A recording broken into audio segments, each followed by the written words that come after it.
¿Qué tal amigos de Relatos de Horror? Espero que estén bastante bien desde donde sea que nos estén escuchando, ya sea de México, Centroamérica o Estados Unidos. La historia que tengo el día de hoy para ustedes habla sobre un relato del campo, uno que tiene que ver con las reglas y con los seres que habitan en la sierra, y cómo el respeto a esas costumbres es de importancia vital para poder sobrevivir. Pónganse cómodos que están escuchando Relatos de Horror. La Piedra Roja. Trabajo en una organización sin fines de lucro dedicada al desarrollo de comunidades en zonas más apartadas de la Sierra de Puebla. No voy a mencionar el nombre de la institución, ya que esta historia podría preocupar a algunos de los que trabajan ahí y afectar nuestra relación con las comunidades. Lo que hacemos es noble y vital, pero también delicado. Ayudamos a la gente a mejorar su vida implementando proyectos de huertos, fomentando la agricultura sustentable y brindando asesoría para que puedan tener un futuro más estable. En esta labor no es raro que me toque recorrer caminos complicados. A menudo después de dejar el vehículo en un último punto accesible debemos continuar a pie. A veces lo hacemos por horas hasta llegar a las comunidades más remotas. Pienso que somos de los pocos que nos aventuramos en estos lugares, porque la naturaleza parece envolverte en un abrazo denso y antiguo, donde el silencio es tan profundo que pareciera que algo te observa desde la espesura. Durante todo el tiempo que llevo trabajando aquí hay una regla que jamás rompemos. Nunca viajamos solos ni tampoco de noche. Los caminos son traicioneros, el clima en la sierra cambia de forma impredecible, pero además de esos peligros hay algo más. Un tipo de peligro que todos prefieren no mencionar, pero que se encuentra presente en sus miradas y en el tono de sus palabras cuando hablan sus experiencias. Una tarde me encontraba en una pequeña comunidad junto con José, un colega de la institución que conocía perfectamente sus terrenos. Se había desatado una tormenta y regresar a la base era imposible. Afortunadamente los pobladores del lugar nos ofrecieron pasar la noche en la única escuela del pueblo. Era un edificio pequeño, apenas 2 salones construidos con un techo de lámina, pero al menos tendríamos un lugar donde refugiarnos. La escuela se encontraba en las afueras del pueblo, al pie de la montaña. Los habitantes de la comunidad nos ayudaron a instalarnos con algunas colchonetas en el suelo. Nos advirtieron que nos quedáramos dentro toda la noche y que no saliéramos. En medio de la oscuridad y el ruido de la tormenta, sus palabras me parecieron innecesarias. Después de todo, ¿quién querría salir con esa tempestad? Vamos, Roberto. Al menos será una experiencia de supervivencia, me dijo José tratando de aligerar el ambiente. Mientras tanto revisábamos nuestras mochilas y compartíamos un par de anécdotas de nuestras visitas anteriores a la sierra. Vas a ver que cuando contemos esto en la oficina nos van a envidiar, respondí intentando seguir la broma, aunque sentía un escalofrío que no era solamente por la tormenta. Pronto nos quedamos en silencio escuchando el golpeteo de la lluvia en el techo de lámina y el retumbar de los truenos afuera. La luz parpadeaba y en ocasiones se iba completamente, dejándonos en una oscuridad apenas rota por la luz de las linternas que habíamos traído. Al cabo de un rato, José rompió el silencio. ¿Sabes algo sobre esta escuela? Dicen que aquí en el pueblo hay historias extrañas. La gente habla de presencias que aparecen por la noche, de figuras que se ven en la carretera. A veces me pregunto si no serán historias para asustar a los forasteros. ¿Te refieres a los famosos fantasmas de la sierra? Respondí con un tono escéptico, aunque había escuchado historias similares en otras comunidades. En estos pueblos las leyendas parecían ser parte de la vida cotidiana, como si las sombras y los susurros formaran parte del entorno. Apenas terminó de hablar, escuchamos un ruido extraño. Era un sonido suave como de algo o alguien arrastrándose por el suelo. Nos miramos en silencio preguntándonos si habíamos escuchado lo mismo. ¿Escuchaste eso?, preguntó José con un tono de preocupación en la voz. Sí, pero seguramente es el viento, o quizás algún animal que se metió a la escuela. Nos levantamos y nos acercamos a la puerta tratando de mirar a través de la lluvia. Al principio no vimos nada, pero luego a la distancia entre el resplandor de un relámpago distinguimos una figura en la oscuridad. Era un hombre alto, delgado, que parecía estar parado bajo la lluvia completamente inmóvil. Nos observaba en silencio, o al menos eso parecía, ya que su rostro estaba parcialmente oculto por la penumbra. ¿Qué demonios?, murmuró José retrocediendo un paso. Yo también me quedé congelado. La figura era inquietante, como si no perteneciera a este mundo. Lo más extraño era que la lluvia no parecía afectarle. No se mojaba y ni siquiera el lodo bajo sus pies dejaba marca alguna. Vamos adentro, le dije a José tomando su brazo. No sabía si era real o solamente una ilusión, pero la sensación de peligro era palpable. Cerramos la puerta y empujamos las mesas y sillas para bloquearla. Estábamos temerosos de que fuera quien fuera esa figura pudiera entrar al salón. Tratamos de calmarnos y racionalizar lo que habíamos visto, pero la tensión era evidente en el ambiente. ¿Crees que sea alguien del pueblo?, preguntó José mientras ambos sabíamos que eso no tenía sentido. Los habitantes de la comunidad eran amigables y no habían mostrado ninguna intención de asustarnos. No lo sé, pero es mejor que no salgamos hasta que amanezca, respondí tratando de sonar tranquilo. Nos sentamos en el suelo apoyados contra la pared opuesta a la puerta. La noche continuaba su curso, pero no logramos conciliar el sueño.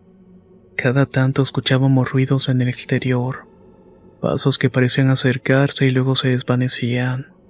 Una vez me pareció escuchar un susurro, una voz suave que me decía algo en un idioma que no entendí, pero cuando le pregunté a José, él negó haber escuchado algo. Las horas pasaban lentamente y yo comenzaba a cuestionarme si realmente había visto algo, o si había sido solamente un juego de mi mente. Sin embargo, cuando miré a José noté que él estaba tan nervioso como yo, lo que me hacía pensar que efectivamente algo extraño estaba pasando. Finalmente el amanecer comenzó a iluminar el horizonte. La tormenta había parado y los primeros rayos de luz atravesaron las ventanas de la pequeña escuela. Respiramos aliviados y tras acomodar las mesas y sillas decidimos salir a revisar el lugar donde habíamos visto la figura. Al llegar buscamos alguna señal de que alguien hubiera estado ahí, alguna huella en el lodo, pero no encontramos nada. En su lugar había una piedra de color rojo intenso colocada exactamente en el sitio donde el hombre había estado parado. Esto no es normal, murmuró José recogiendo la piedra y examinándola. ¿Qué crees que significa?, pregunté sintiendo un nudo en el estómago. No lo sé, pero dicen que las piedras rojas en la sierra son un mal presagio. Es mejor que dejemos esto aquí y nos vayamos cuanto antes. Asentí y sin decir más comenzamos a caminar de regreso al pueblo. A pesar de la luz del día, el ambiente seguía siendo sombrío. Los habitantes nos miraron con curiosidad cuando pasamos, y uno de los ancianos del pueblo se acercó a nosotros. ¿Pasaron la noche en la escuela?, preguntó con una expresión que reflejaba más lástima que sorpresa. Sí, nos quedamos por la tormenta, respondí tratando de sonar despreocupado. El anciano asintió y nos miró fijamente antes de decir en voz baja: cuentan que esa escuela fue construida sobre un terreno maldito. Dicen que en tiempos antiguos aquí se reunían hombres del pueblo para hacer justicia con sus propias manos. Algunos de los que perecieron ahí nunca encontraron descanso. Sentí un escalofrío recorriéndome la espalda. Era posible que la figura que habíamos visto fuera el espíritu de uno de esos hombres. Un alma atrapada e incapaz de encontrar la paz. José y yo nos miramos en silencio sin saber qué responder. Nos despedimos del anciano y emprendimos el regreso, cada uno inmerso en sus propios pensamientos. Ninguno de los dos volvió a mencionar lo que había sucedido aquella noche, pero ambos sabíamos que algo había cambiado. A partir de ese día la sierra nos pareció un lugar más oscuro, un sitio donde las sombras parecían cobrar vida, y donde los susurros del viento podían ser algo más que simples sonidos. Con el tiempo escuché otras historias de compañeros que también habían tenido experiencias extrañas en esa zona. Algunos hablaban de una figura alta que aparecía en las noches de tormenta. Otros decían haber encontrado piedras rojas en lugares donde no deberían haber más que tierra y hojas secas. A pesar de todo, nunca dejé mi trabajo en la institución. La necesidad de ayudar a las comunidades más olvidadas de la sierra seguía siendo más fuerte que el miedo, y aunque siempre mantenía las precauciones necesarias, no podía evitar sentir un respeto casi reverencial por aquellos territorios. Cada vez que regresaba a esa región trataba de recordarme a mí mismo que fueran reales o no, los espíritus de la sierra tenían su propio lugar, y que éramos solo visitantes en sus tierras. Con el tiempo, José y yo comenzamos a compartir la historia con otros compañeros de trabajo, en parte para desahogarnos y en parte para advertirles. Muchos se mostraron escépticos, pero habían otros, especialmente aquellos que llevaban más tiempo en la organización, que escuchaban con expresión seria y compartían sus propias experiencias. Una noche, en una de esas reuniones informales en las que compartíamos anécdotas, uno de los trabajadores más veteranos, don Julián, decidió contar su propia historia. Esa figura que vieron ustedes en la escuela, el hombre alto, no es el único espíritu que ronda la sierra. Dicen que en el monte hay otros, cada uno con su propio pasado y con su propio dolor. Comenzó don Julián mientras encendía un cigarro y exhalaba el humo lentamente. Yo mismo lo he visto, y no solo una vez. Siempre aparece cuando alguien tiene miedo, como si se alimentara de nuestro terror. José y yo intercambiamos miradas. La expresión de don Julián era solemne, y parecía elegir las palabras con mucho cuidado. Hace unos años, cuando llegué a la organización, trabajaba con un equipo de jóvenes que tenían muchas ganas de ayudar, pero poca experiencia. Un día nos adentramos demasiado en la sierra, en un área que los lugareños evitaban a toda costa. Dijeron que era tierra de sombras, pero no les hicimos caso. Los ojos de don Julián parecían perderse en algún recuerdo lejano y continuó con su relato en un tono más bajo. Cuando cayó la noche sentimos una presencia. No puedo describirlo exactamente, pero era como si el aire se volviera más pesado, como si algo nos estuviera observando desde la espesura. Escuchamos susurros, voces que parecían llamarnos por nuestros nombres. Algunos muchachos del equipo entraron en pánico y quisieron volver. Yo intenté calmarlos, pero entonces lo vi. Ese hombre alto, delgado, con una mirada que no era de este mundo. Estaba de pie entre los árboles mirándonos en silencio. Nunca he sentido un miedo igual. En ese momento se acercó otro compañero llamado Pedro. Había estado escuchando la historia en silencio y hasta entonces no había dicho una sola palabra. Yo también he escuchado sobre él, dijo en un tono de voz bajo. Mi abuela me contaba de pequeño que en estas tierras los antiguos guardaban secretos. Decían que algunos hombres hicieron pactos para proteger a sus familias, y que esas promesas los amarraron a estos lugares incluso después de muertos. La controversia se volvió más sombría. Las historias de la sierra parecían no tener fin, y cada relato nos acercaba un poco más a comprender que esos lugares remotos tenían reglas que no conocíamos y no se aplicaban. A pesar de las advertencias y del miedo que nos había dejado aquella noche en la escuela, seguimos visitando la comunidad con bastante regularidad. Las personas del lugar siempre nos recibían con hospitalidad, aunque notábamos que preferían no hablar de lo que sucedía después de que el sol se ocultara. Ellos sabían algo que nosotros no, y parecían preferir dejar las cosas como estaban. Durante una de estas visitas tuve la oportunidad de hablar con doña Elvira, una anciana del pueblo que era conocida por su sabiduría y su conocimiento de las antiguas tradiciones. Estos seres no son malos, pero tampoco son buenos, me dijo en un suave tono de voz mientras preparaba un té de hierbas. Son almas que quedaron atrapadas en este mundo y se manifiestan a quienes entran en su territorio sin permiso. ¿Y cómo se pide permiso?, pregunté intrigado.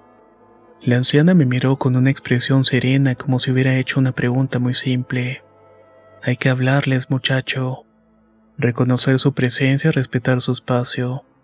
Ellos entienden cuando uno se acerca con buenas intenciones, pero no toleran la falta de respeto. Asentí reflexionando sobre sus palabras. Desde ese día, cada vez que me adentraba en la sierra, hacía una pequeña pausa y pronunciaba unas palabras de respeto en voz baja, pidiendo permiso para pasar sin problemas. No sé si eso cambió algo, pero les juro que desde entonces Esos encuentros con lo desconocido fueron menos intensos.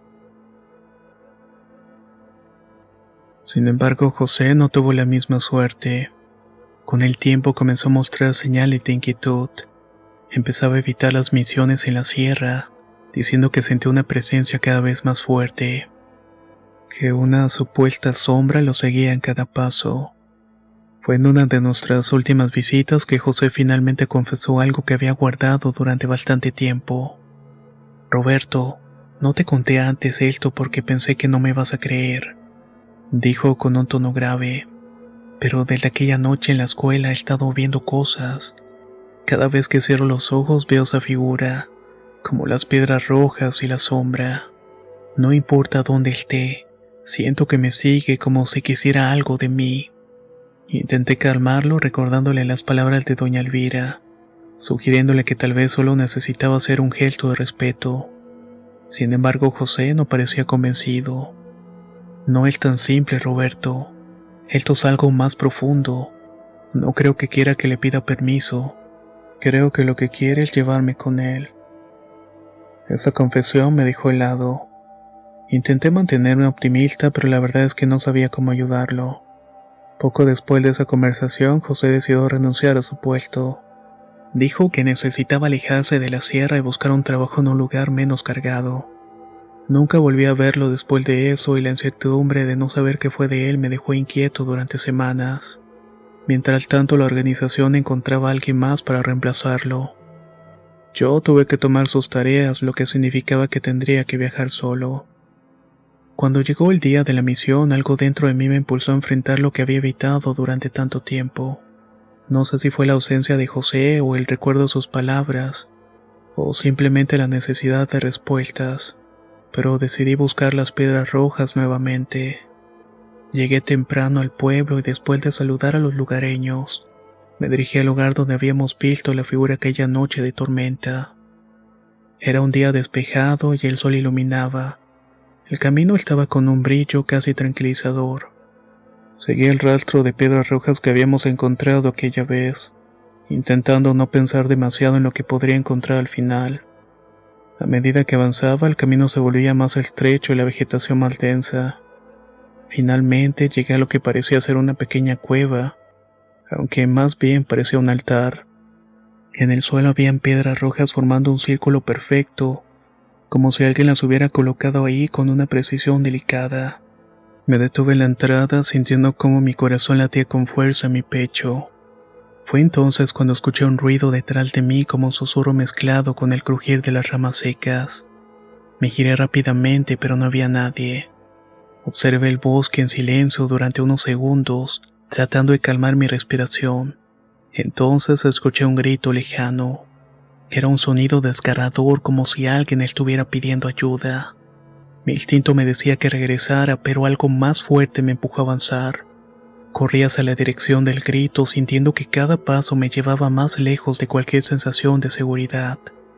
Al llegar a un claro, llegué a una mujer mayor caída en el suelo. Tenía el rostro cubierto de sudor y respiraba con dificultad. ¿Está usted bien?, pregunté ayudándola a sentarse. La mujer me miró con ojos llenos de pánico y señaló hacia el bosque. Las sombras están por todas partes, susurró con una voz temblorosa. No las dejes llevarme. Intenté tranquilizarla diciéndole que todo estaba bien, que la llevaría de regreso al pueblo, pero antes de que pudiera movernos el ambiente cambió. El aire se volvió más pesado y una sensación de frío me recorrió la espalda. Miré hacia el bosque y vi algo que me dejó paralizado. La figura del hombre alto de pie estaba entre los árboles mirándonos en silencio.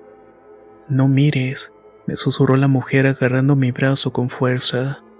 Si lo miras se va a acercar más. Aparté la vista rápidamente aunque podía sentir su presencia como una sombra opresiva. Con un esfuerzo que parecía sobrehumano ayudé a la mujer a levantarse. Comenzamos a caminar de regreso al pueblo evitando mirar hacia atrás. El camino de regreso fue una mezcla de tensión y alivio. A cada paso sentía que algo nos estaba siguiendo, pero nunca me atrevía a confirmar si era cierto. Cuando finalmente llegamos al pueblo, la mujer me agradeció con lágrimas en los ojos. Se despidió rápidamente como si no quisiera permanecer ni un segundo más fuera de su casa.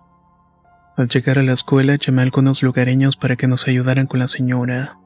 Pronto varios hombres y mujeres se reunieron en el pequeño edificio trayendo mantas y té caliente para atenderla. Mientras se recuperaba se abrió un espacio de confianza y comenzó a hablar sobre las cosas extrañas que habían sucedido en la zona últimamente.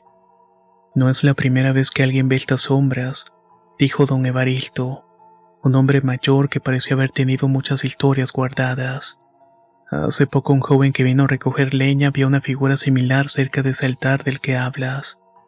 Dicen que ese lugar no es cualquier cosa. Ahí enterraron a muchas personas hace años, víctimas de decisiones de esta comunidad. ¿Qué tipo de decisiones?, pregunté con una mezcla de curiosidad y terror. Doña Martina, otra lugareña, tomó la palabra con un suspiro pesado. Hace muchos años, cuando este pueblo era más pequeño, la gente vivía bajo el miedo. Había un brujo mayor que controlaba todo. Decía que tenía poderes y que podía curar enfermedades, pero también podía traer desgracias a quienes lo desobedecieran. Finalmente, la gente del pueblo se cansó de vivir bajo su tormenta. Decidieron tomar justicia por cuenta propia. Lo capturaron y en una noche de luna llena lo quemaron vivo en ese altar. Un escalofrío recorrió mi cuerpo al escuchar eso. La idea de un sacrificio tan cruel y de que los restos del brujo todavía estuvieran en ese sitio le daba un nuevo significado a lo que habíamos visto. El ambiente se volvió más tenso al escuchar las palabras de los lugareños. Mientras doña Martina hablaba con calma, don Evaristo intervino con una voz grave que parecía arrastrar el peso de muchas historias no contadas. Nuestros antepasados cuentan que la única forma de apaciguar el espíritu del brujo mayor fue una ofrenda de sangre. Decían que su alma no descansaría hasta que le ofrecieran algo que demostrara el arrepentimiento de los vivos. La gente le llevaba animales como gallos o cabras, o los dejaban en el altar con rezos para calmar su ira. ¿Y si no se le daba esta ofrenda? Pregunté intrigado y algo inquieto por la dirección que tomaba la conversación. Pasaban muchas cosas malas, respondió Martina con un suspiro. Se perdían las cosechas, el ganado moría sin razón aparente, e incluso desaparecían personas. Una vez hace muchos años el bosque alrededor del altar ardió en llamas. La gente del pueblo dijo que todo fue porque un visitante encendió una fogata y no la apagó correctamente. Lo extraño fue que nunca encontramos a ese hombre. ¿Y qué le pasó? Insistí sin poder evitar que un escalofrío recorriera mi espalda. Don Evaristo me miró fijamente como si dudara de continuar, pero finalmente tomó aire y habló. Dicen que el bosque lo reclamó, que algo lo arrastró hacia las sombras y que nunca se volvió a saber de él. Solo encontraron su mochila quemada y tirada cerca del altar, pero no había rastro de su cuerpo. Desde entonces nadie que conoce esas historias se atreve a encender una fogata cerca de ese lugar. Ni siquiera se acercan haciendo una ofrenda. La atmósfera en la escuela se había vuelto casi insoportable. Sentía que cada palabra de don Evaristo de doña Martina pesaba como una advertencia directa. No podía evitar pensar en el altar que había visitado y en las piedras rojas que lo rodeaban. ¿Y qué pasa si alguien rompe las reglas? Pregunté sabiendo que la respuesta podría no gustarme. Doña Martina me miró fijamente con una mezcla de tristeza y resignación. Entonces las sombras lo buscan, y cuando lo encuentran no hay vuelta atrás. ¿Qué podemos hacer para apaciguar este lugar? Pregunté con la intención de encontrar una solución que beneficiara a todos. Doña Martina me miró con seriedad. No puedes enfrentarlo, solamente puedes respetarlo. Si te acercas al altar necesitas llevar una ofrenda, algo que demuestre que no tenías malas intenciones. Puede ser una vela, un poco de comida, lo que tengas, pero hazlo antes de que sea demasiado tarde. En ese momento, mientras escuchaba las palabras de doña Martina y don Evaristo, me quedé pensando en todo lo que había pasado. Sus advertencias sobre el respeto y las ofrendas resonaban en mi mente, y no podía dejar de pensar en José. Recordé cómo había salido de la organización marcado por algo que no entendíamos del todo. No pude evitar sentir que de alguna manera todo estaba conectado. Las sombras, las piedras rojas y esa figura que había aparecido en aquella noche de tormenta. Cuando regresé al pueblo, mis pensamientos me acompañaron todo el camino. Mientras conducía, la imagen de José se me venía a la mente una y otra vez. Él había tomado una de las piedras rojas aquella noche, un objeto que ahora entendía como algo profundamente significativo para las fuerzas que habitaban en la sierra. Me pregunté si su rechazo a mostrar respeto a los espíritus había desencadenado algo más grande, algo que ahora lo perseguía. Tenía que encontrarlo. Tal vez aún tenía tiempo de corregir las cosas. Al día siguiente no pude quitarme la idea de la cabeza. En la oficina aproveché una conversación casual con mis compañeros para sacar el tema de José. Uno de ellos, Martín, había sido bastante cercano a él. Así que me acerqué a preguntar con la esperanza de obtener alguna pista. Martín, ¿tienes alguna noticia de José? Le pregunté intentando sonar casual. Martín levantó la mirada de su computadora sorprendido por mi pregunta. ¿José? No, la verdad es que no. Desde que salió de la organización no he sabido nada de él. Ahora que lo menciona se veía muy mal cuando se marchó. Estaba muy estresado y decía que algo lo estaba atormentando, pero nunca quiso decirme exactamente qué era. ¿Y de casualidad sabes dónde vive? Insistí tratando de ocultar mi preocupación. Martín frunció el ceño como si dudara en compartir la información. Sí, creo que puedo darte su dirección, pero Roberto, ¿por qué quieres buscarlo? Parecía que solo necesitaba estar solo. Es complicado de explicar, Martín, pero creo que José podría necesitar ayuda. Tal vez algo que no puedo resolver aquí le está afectando todavía. Finalmente Martín suspiró y me dio la dirección. No era muy lejos, así que decidí ir a buscarlo esa misma tarde. Al llegar noté que la casa de José tenía un aire de abandono. La pintura estaba desgastada y las ventanas cerradas como si la vida misma hubiera decidido alejarse de aquel sitio. Toqué la puerta varias veces hasta que finalmente escuché pasos arrastrándose desde el interior. Cuando abrió la puerta no lo reconocí. José estaba extremadamente delgado con ojeras profundas y una mirada vacía que reflejaba un cansancio más allá de lo físico. Roberto, ¿qué haces aquí?, preguntó con voz apagada como si le costara incluso formular las palabras. José, tenemos que hablar.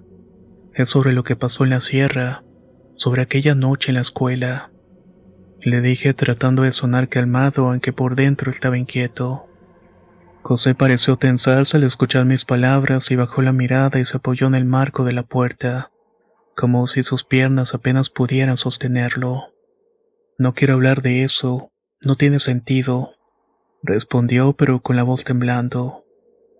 Sí tiene sentido, José. Creo que lo que te está pasando está relacionado con aquella piedra roja que te llevaste.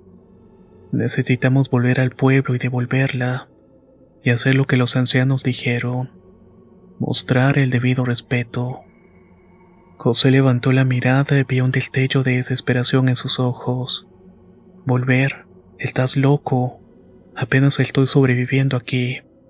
Siento que algo me sigue incluso cuando estoy solo en mi casa. Cada vez que cierro los ojos veo esa maldita figura. No quiero volver. Escúchame, José, esto no va a parar si no hacemos algo. Tal vez devolver la piedra y pedir perdón sea la única manera de que encuentres paz. Por favor, confía en mí. Insistí poniendo una mano en su hombro. José dudó por un momento, pero finalmente asintió más por desesperación que por convicción. Está bien, pero si esto no funciona va a ser tu culpa, dijo tratando de sonar fuerte aunque su voz apenas era un susurro. Al día siguiente nos dirigimos al pueblo. Durante el trayecto José apenas habló. Se veía cada vez más débil como si la simple idea de volver lo estuviera consumiendo. Cuando llegamos dejamos el coche y comenzamos a caminar hacia el lugar donde estaba el altar de piedras rojas. El camino que antes me había parecido tan tranquilo ahora se sentía pesado y opresivo. La niebla comenzó a rodearnos y el aire se volvió frío a pesar de que era mediodía. Roberto, no puedo más, dijo José deteniéndose y apoyándose en un árbol. Su respiración era superficial, como si cada paso le costara un gran esfuerzo. Falta poco, José, solo un poco más. No podemos detenernos ahora, respondí tomando su brazo para ayudarlo a avanzar. Finalmente llegamos al altar y las piedras rojas formaban el mismo círculo que había visto antes, pero ahora parecían más brillantes, como si estuvieran esperando nuestra llegada. José apenas podía mantenerse de pie, así que lo ayudé a sentarse en una roca cercana. Deja la piedra en el altar, José. Hazlo ahora, le dije con un tono firme pero lleno de urgencia. Con manos temblorosas, José sacó la piedra roja de su bolsillo y la colocó en el centro del círculo. En ese instante un escalofrío recorrió el aire, y una voz profunda y gutural resonó a nuestro alrededor. Sangre, dijo la voz con un tono que parecía surgir de las entrañas de la misma tierra. José y yo nos miramos aterrados.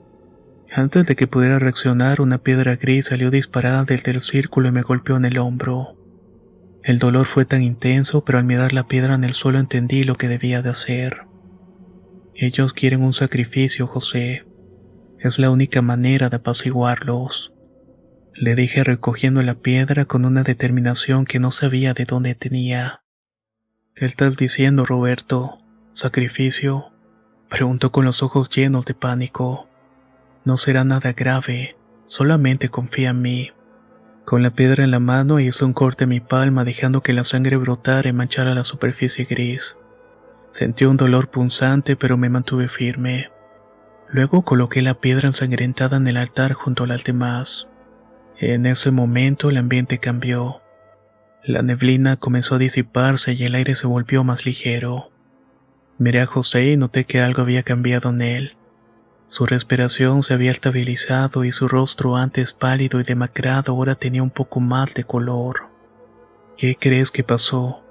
Me siento mejor, dijo José tocando el rostro como si no pudiera creerlo. Creo que funcionó. Ellos aceptaron la ofrenda. Respondí con una mezcla de alivio y cansancio. Ambos nos quedamos en silencio por un momento contemplando el altar. Las piedras rojas parecían menos amenazantes ahora, como si finalmente hubieran encontrado algo de paz. Sabía que ese lugar seguiría siendo un enigma, pero al menos por ahora habíamos hecho lo necesario para restaurar el equilibrio. Mientras volvíamos al pueblo, José me agradeció en varias ocasiones, aunque su voz aún reflejaba un temor residual. Gracias, Roberto. No sé qué hubiera pasado si no hubieras venido por mí. No tienes que agradecerme, solo espero que esto sea suficiente para que puedas seguir adelante. Respondí, aunque en el fondo sabía que nunca olvidaría lo que habíamos vivido. Esa noche, al dejar a José en su casa, sentí que habíamos cerrado un capítulo oscuro. Aunque sabía que las historias de la sierra aún guardarían muchos secretos. Desde entonces, cada vez que regreso a esos caminos, hago una pausa pronunciando unas palabras de respeto, agradeciendo por haber salido de aquel lugar con vida. Esa noche, cuando dejé a Roberto en su casa, sentí una mezcla de alivio y agotamiento que no había experimentado antes. La satisfacción de saber que al menos por ahora todo parecía haber terminado me dio una tranquilidad que llevaba semanas anhelando. Sin embargo, mientras manejaba de regreso a mi propia casa, no podía ignorar el ardor constante en mi mano. El corte que me había hecho todavía palpitaba, pero más allá del dolor físico, lo que sentía era algo más profundo, una conexión indescriptible con lo que había sucedido en ese altar, con las sombras, con las piedras y con las tradiciones de ese pueblo. Cuando llegué a mi casa me senté en silencio observando mi mano vendada.